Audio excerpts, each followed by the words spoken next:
राज्यातील ज्येष्ठ नेते मधुकरराव पिचड यांचं काल निधन झालेलं आहे आणि त्यांचे जे चाहते आहेत ते आज त्यांच्या पार्थिवाचं अंत्यदर्शन घेण्यासाठी गावोगावी गर्दी करताना दिसत आहेत। मी आता देवठाण या गावामध्ये आहे आणि आपण जर बघितलं तर काही वेळापूर्वीच नाशिकहून मधुकरराव पिचड यांचं पार्थिव घेऊन निघालेले आहेत आणि काही वेळात या ठिकाणी पोहोचणार आहेत।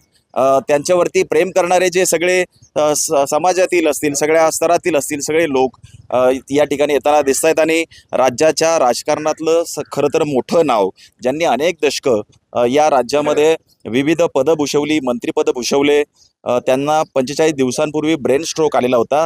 त्यामध्ये अनेक दिवसांपासून उपचार सुरू होते, मात्र उपचाराला प्रतिसाद मिळाला नाही आणि काल साधारण 6:30 वाजता त्यांचं निधन झालेलं आहे। आज त्यांचा अंत्यविधी अकोले तालुक्यातल्या राजूर या त्यांच्या मूळ गावी होणार आहे। पार्थिव आता काही वेळात अकोले या शहरामध्ये पोहोचणार आहे।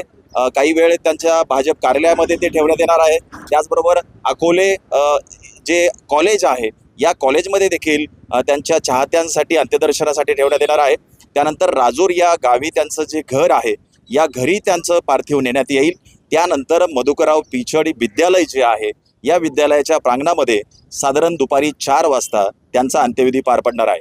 राज्यातील मोठं नाव आहे, त्यामुळं अनेक नेते या अंत्यविधीसाठी उपस्थित राहण्याची शक्यता आहे। व्हिडिओ जर्नलिस्ट हेमंत बागुलसह हरीश दिमोटे, न्यूज 18 लोकमत, अहिल्यानगर।